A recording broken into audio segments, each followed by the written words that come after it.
मिल जाए। तीर्थंकर कभी अकेले में मिल ही नहीं सकते। अदृश्य होकर के देवता रहते, देवता कहते तो कोई नहीं है। प्रकृति कहती है, हे मूर्खो, तुम समझ रहे हो ये दुनिया भगवान के पीछे है? नहीं, ये सब पुण्य के पीछे है। 24 घंटे महानुभाव संवेग और वैराग्य, तत्व चिंतन। स्वाध्याय वालों से यही तो कहता हूं, स्वाध्याय कम करो, उसको आत्मा की पर्याय बनाओ। आत्मा अजर अमर अविनाशी है, कभी तो आत्मा का अनुभव लाओ। ठीक है, बड़ी बड़ी सैलरी नहीं, जब मच्छर काटे तो कम से कम 5 मिनट के लिए तो मैं शरीर से भिन्न चेतन आत्मा हूं। बोलो, आत्मा भिन्न है कि नहीं? शरीर भिन्न है, इसकी अनुभूति कब होगी? मात्र ज्ञानी ज्ञान में अनुभव करेंगे कि नहीं? अनुभव किए बिना क्या हमारा कल्याण हो जाएगा? कब करेंगे? आज हम जैनी हैं, आज हमारे पास गुरु हैं, आज हमारे पास शास्त्र है, आज हम पढ़ रहे हैं, स्वाध्याय कर रहे हैं। कुछ देर के लिए तो आत्मा की पर्याय बनाओ। शरीर और आत्मा भिन्न है, ये कैसे हमें अनुभव में आ जाए? प्रैक्टिकल तलवार गर्दन पर रखी है, तलवार जिसे काटेगी वो मैं हूं नहीं, मैं हूं जो से है। प्राण कप रहे हैं, ब्लड प्रेशर न पाऊं?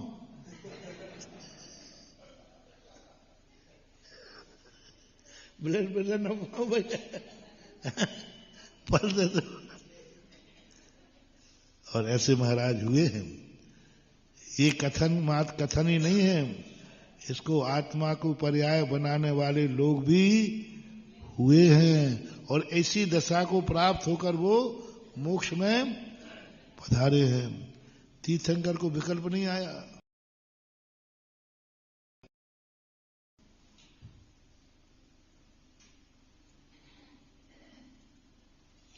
आज कोई नहीं आ रहा, क्या बात है? क्या बात है जन साहब? आज तो कोई आ ही नहीं रहा। प्रवचन चालू हो तो कोई आ ही नहीं रहा।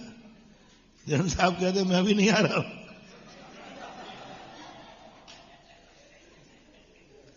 आप कोई की बात पूछ रहे हो? बड़ा विचित्र है। तीर्थंकर को नहीं आया।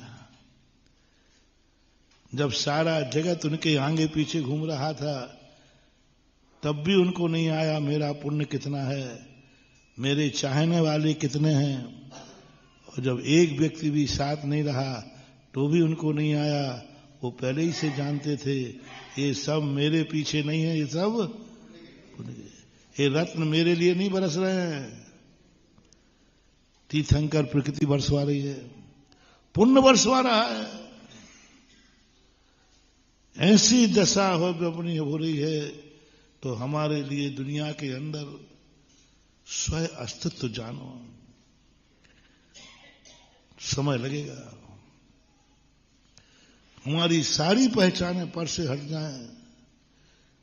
यही तो कहते हैं, जिन्हें महावीर स्वामी ने यही कहा कि मैंने तेरे माँ बाप को इसलिए नहीं छुड़ाया कि तुझसे मुझे कोई द्वेष था,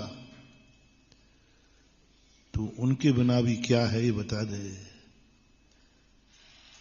बाप है तो बेटे का सुख है, कल के दिन बाप मर जाएगा तो तुम दुखी हो जाएगा। उनके जीते जो उनके सामने तू लेके दिखा। सारे संबंध एक एक जो तुम मान रहे हो उस पर एक ही प्रश्न आना, मैं मनुष्य हूं, मनुष्य पर्याय चली गई तो, मैं बेटा हूं बाप मर गया तो, मैं धनी हूं धन चला गया तो, मैं मकान मालिक हूं मकान चला गया तो, जो आप मानते हो वो सब चले गए तो फिर तुम क्या हो? जी क्या है? कुछ नहीं, बस हम भी अब सेल्फास की गोली ढूंढ ही रहे हैं।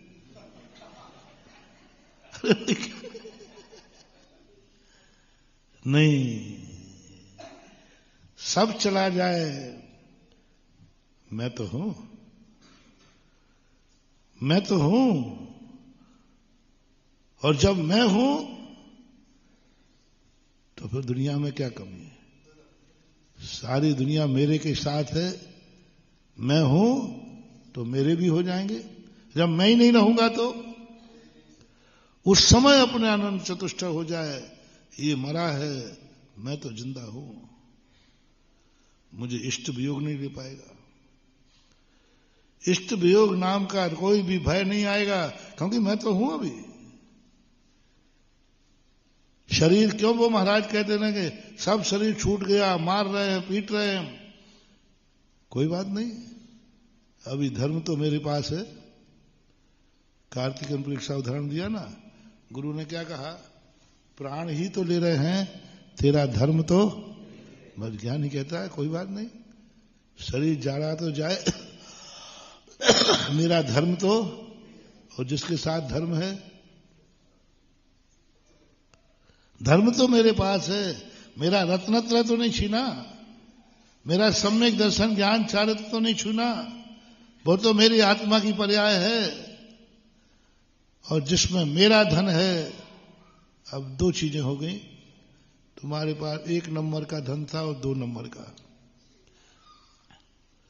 चोर में से तुम्हें सबसे ज्यादा दुख कौन से धन का होगा? 1-2 नंबर का धन था, ले गया होगा, वो भी चोरी का ही तो था। और तुम्हारी पसीने की कमाई हो तो उसका दुख नहीं। ये तो मैंने जोड़ जोड़ के, ऐसे ज्ञानी कहता है, दुनिया लुटे तो लुट जाए, मेरा धर्म नहीं लुटना चाहिए। और मैंने धर्म ना भय से किया है, ना लोभ से किया है, यही मेरा स्वभाव है, इसलिए मैंने किया है। बस अनादिकाल से अपन ने धर्म किया है, किससे? भय से या दुख से बचने के लिए, सुख को पाने के लिए। नरकों से डर गए और स्वर्ग को, बस इन दोनों से ऊपर उठ जाओ। ना मुझे स्वर्ग चाहिए, ना मुझे दुख चाहिए, मुझे तो स्वाभाविक, मेरा स्वभाव है मुनि बनना, मेरा स्वभाव है अवक्ष छोड़ना, मेरा स्वभाव है मंदिर जाना, मेरा स्वभाव है।